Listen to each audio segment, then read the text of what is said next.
রাখবো যে আপনি আপনার ডেভিল হান্ট করতেছেন সেটা আদৌ সাকসেসফুল হবে। যেগুলো এমিনেন্ট প্রমাণ সহ আমাদের সামনে রয়েছে সেগুলোর আমরা কিছু করতে পারছি না। আপনি নতুন করে আবার আরেকটা নাম দিয়ে যতই করেন না কেন, it doesn't make any sense.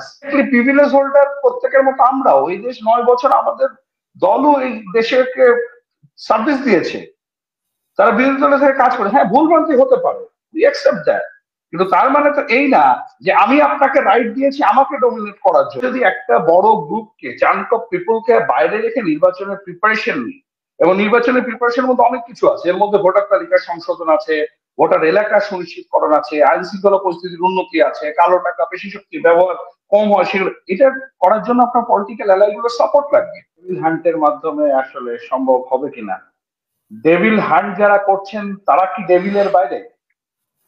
এখানে আমার আন্দোলন প্রতিনিধি আছেন, রাজনৈতিক দলের অন্যান্য আমার সম্মানিত সহ-আলোচকরা রয়েছেন। এই যে যারা ডেভিল হান্ট করছেন, আপনি এত মব জাস্টিস করলেন, মানুষকে পানিশমেন্ট দিচ্ছেন, এই হচ্ছে ওই হচ্ছে, যারা সরাসরি কিলিং গুলা করলো এই জুলাই আগস্টের সময়, যে পুলিশটা সরাসরি কিলিং গুলা করলো, কয়জন পুলিশের এই পর্যন্ত আপনি আপনি এই জাস্টিসের আন্ডারে আনতে পেরেছেন?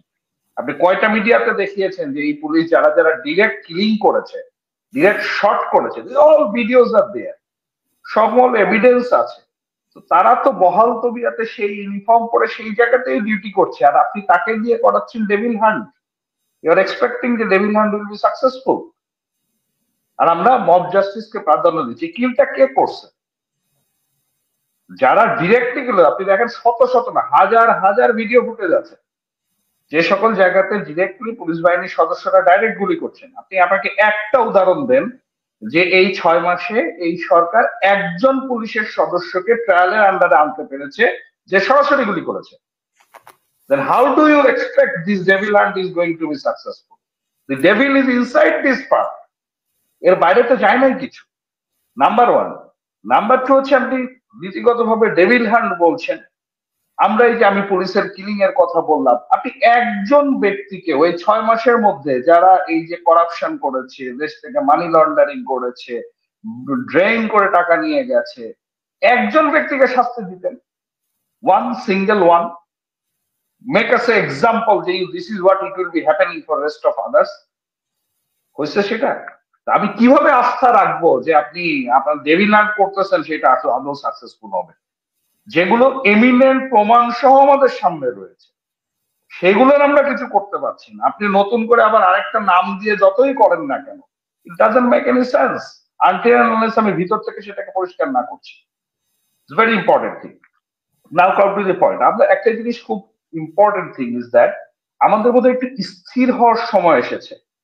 আমরা প্রত্যেকটা কথারই উত্তর দিচ্ছি কিন্তু অনুধাবন করছি না কি ইম্প্যাক্ট তৈরি করতেছে একটা ঘটনা দেশের জন্য, মানুষের জন্য, সমাজের জন্য কতটুকু ইম্প্যাক্ট তৈরি করতেছে, বা আজকে যে ঘটনা ঘটতেছে সেটা আগামী 5 বছর পরে কি পরিস্থিতিতে নিয়ে যেতে পারে। এই জিনিসগুলো অনুধাবন করার জন্য আমাদের মধ্যে একটু স্থিরতার দরকার আছে। আমরা অনেক বেশি রিয়াক্টিভ হয়ে গেছি, অনেক বেশি পলিটিক্যালি কশাস হতে হতে এত বেশি হয়ে গেছি যে এখন আমরা আসলে বুঝতে পারছি না যে আমাদের সীমা লাইনটা কোথায়।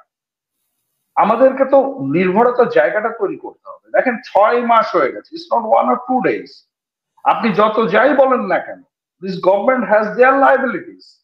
তাদেরকে এটার অ্যান্সার দিতে হবে যে এখনো ল এনফোর্সিং এজেন্সি গুলো কেন সঠিকভাবে কাজ করতে পারছে না। They need to be functional. এখন আপনি যত যেভাবেই কাজ করেন না কেন, একটা দেশের যদি ল এনফোর্সিং এজেন্সি কাজ না করে, ইন দ্যাট প্লি আপনি কোনোভাবেই দেশের এই সাধারণ মানুষকে নিরাপত্তা দিতে পারবেন না। এখন তাদেরকে এম্পাওয়ার করার জন্য, তাদেরকে মোরালি সাপোর্ট দেওয়ার জন্য, তাদেরকে ফাংশনাল করার জন্য আমরা কতটুকু উদ্যোগী হয়েছি, এই কাজগুলোর জন্য আপনি পলিটিক্যাল উইং গুলোর কতটুকু সাপোর্ট নিয়েছেন, ছাত্র জনতার কতটুকু সাপোর্ট নিয়েছেন। So how this will be functioning? আপনি চেঞ্জ বলছেন, এই চেঞ্জ কিসের জন্য? বৈষম্যের বাইরে যাওয়ার জন্য? তো ওই যে পরশ ভাই বললেন যে কথাটা, যে অলরেডি 34টা দলে বাদ দিয়ে আপনি করতেছেন জাতীয় ঐক্য। আপনারা আমাদেরকে ডাকছেনই না, আমাদের কথা বলার সুযোগই দিচ্ছেন না। তাহলে আপনি কিভাবে চিন্তা করছেন যে ন্যাশনাল আপনারা তো সেই দোষী, মানে আপনারা তো আওয়ামী লীগের দোষর, আপনাদেরকে ডাকবে কেন এত সহজে? আমরা আমরা দোষর সেই সিদ্ধান্তটা আপা এই সিদ্ধান্তটা নির্বাচনে আমি আমি নির্বাচনে যাই বা যাই না কেন এটা আমার নৈতিক অধিকার, আমার কনস্টিটিউশনাল রাইট। এখন আমাকে বাদ দেওয়ার রাইটটাও আপনি জনগণের হাতে ছেড়ে দেন না। জনগণ আমাকে প্রত্যাখ্যান করুক, আমি চাই তো আমাকে প্রত্যাখ্যান করুক, এই রাইট তো আমি জনগণের। আপনি বারবার বলছেন দেশে কিন্তু 17 কোটি জনগণ, ইটস নট 1 or 2%। আমারও তো ভাই 5%, 10%, 15% আমার একটা ভোট থাকতে পারে, বা কেউ নাও দিতে পারে ভোট, আমি 0% ভোটও পেতে পারি। আমি চাই যে আমার জনগণ আমাকে প্রত্যাখ্যান করুক। এই দেশের জন্য তো আমাদেরও কিছু কন্ট্রিবিউশন আছে, যেটার ডিরেক্টলি প্রিভিলেজ হোল্ডার প্রত্যেকের মতো আমরাও। এই দেশ 9 বছর আমাদের দলও এই দেশকে সার্ভিস দিয়েছে, তারা বিরোধী দলের থেকে কাজ করে। হ্যাঁ, ভুলভ্রান্তি হতে পারে, উই অ্যাকসেপ্ট দ্যাট, কিন্তু তার মানে তো এই না যে আমি আপনাকে রাইট দিয়েছি আমাকে ডমিনেট করার জন্য। This right is only given to the exactly to the people. চেয়ারম্যানের উপদেষ্টা, আপনার কাছে প্রশ্ন যে 24-এর নির্বাচনের আগে যখন উনি ভারত থেকে এসে বললেন যে কি কথা হয়েছে আমি বলবো না, তারপরে আপনারা নির্বাচনে গেলেন, সেটা কি আপনি কোনোভাবে আপনি একটা জিনিস কি এটা আপনি বলতে হবে। দেখেন, আপনি অনেক জিনিস আছে মিডিয়াকে আমরা অনেক জিনিস বলে ফেলি, একটা জায়গাতে একটা ডিপ্লোম্যাটিক অ্যালাইতে অনেক কথাই অনেক জায়গাতে পাবলিকলি বলা যায় না। এখন উনি হয়তো ওটা বলে ফেলছেন যে কথাটা উনি পরে বলেছেন, উনি অ্যাকনলেজও করেছেন যে ওখানকার ডিসকাশনের পার্টটা হি ক্যানট সে, বিকজ সবকিছু পাবলিকলি অনেক সময় বলা যায় না, and that is not a part to open it up. তার অর্থ তো এই না যে আপনি কি বিএনপির, আমাদের যারা এলআই বিএনপির আছেন তারা কি ইন্ডিয়ান গভর্নমেন্টের সঙ্গে তাদের সুসম্পর্ক রাখতে হয় না? প্রতিবেশী দেশ হিসেবে তাদের সঙ্গে আন্ডারস্ট্যান্ডিং নাই? নির্বাচনের আগে ওনারা কিছুই বলেন নাই, ওনারা কিছুই বলেন নাই। পার্থক্যটা হচ্ছে ওনারা কিছুই বলেন নাই, আর আমার লিডার বলেছেন যে আমি এইটা প্রসঙ্গ নিয়ে কোনো কমেন্ট করতে পারবো না। That's the difference. উনি তো মানুষ খুন করেন নাই, উনি মানুষকে কিল করেন নাই, উনি কোনো ব্যাংক লন্ডারিং করেন নাই, উনি টাকা ড্রেনেজ করেন নাই।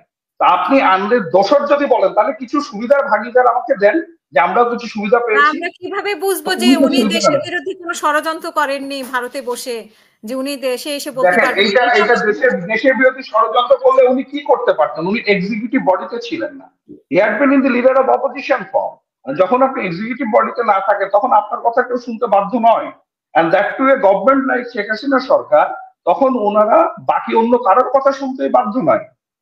হ্যাঁ, একটা পর্যায়ে আমাদের আওয়ামী লীগের এলাই হিসেবে হয়তো ইলেকশনে পার্টিসিপেট করাটা রাজনৈতিক একটা কৌশলের পার্ট ছিল, কিন্তু ইট ডাজন্ট মিন যে এই কারণের জন্য আপনি আমাকে রাজনীতি থেকে দূরে রাখবেন, যেটা কোনোভাবেই সম্ভব না। 17 কোটি লোক তো আর আপনার সময় না, 17 কোটি লোক সবাই না, 17 কোটি লোকের মধ্যে আমিও আছি। এখন আপনি আমাকে পছন্দ করছেন না প্যারালালি আমিও যে আমার ভোটটা দিব না এমনও তো না। ভোটের আমাকে প্রত্যাখ্যান করার জায়গাটা মানুষের কাছে দিয়ে দেন, আমরা সেইটা চাই, তাহলে আমরা সকলেই রাজনৈতিক পরিবেশে কাজ করতে পারবো। লাস্ট এই কথা বলছি, আমি নির্বাচনের কথা বলছিলাম, নির্বাচন একটা মিনিট একটু জাস্ট আমাকে একটু সময় দেবেন। সেটা হচ্ছে যে নির্বাচন করার জন্য মেইন যে জিনিসটা দরকার সেটা হচ্ছে পলিটিক্যাল প্ল্যাটফর্মটাকে একটা স্টেবিলাইজেশন অবস্থায় নিয়ে আসা, একটা স্থিতিশীল অবস্থায় নিয়ে আসা, সকলকে অনবোর্ড করা। এগেইন আমরা যদি একটা বড় গ্রুপকে, চাঙ্ক অফ পিপলকে বাইরে রেখে নির্বাচনের প্রিপারেশন নিই, এবং নির্বাচনের প্রিপারেশনের মধ্যে অনেক কিছু আছে, এর মধ্যে ভোটার তালিকার সংশোধন আছে, ভোটার এলাকা সুনিশ্চিতকরণ আছে, আইন শৃঙ্খলা পরিস্থিতির উন্নতি আছে, কালো টাকা পেশি শক্তি ব্যবহার কম হয়, সেগুলো এটা করার জন্য আপনার পলিটিক্যাল অ্যালাইগুলোর সাপোর্ট লাগবে। এবং আমরা স্বতঃস্ফূর্ত ভাবে করতে চাই, আমাদের যে ভুলগুলো আছে সেটা সংশোধন করেই করতে চাই। আমরা তো এই জন্যই নতুন বাংলাদেশ করতে চেয়েছি, and we are ready to do all this things.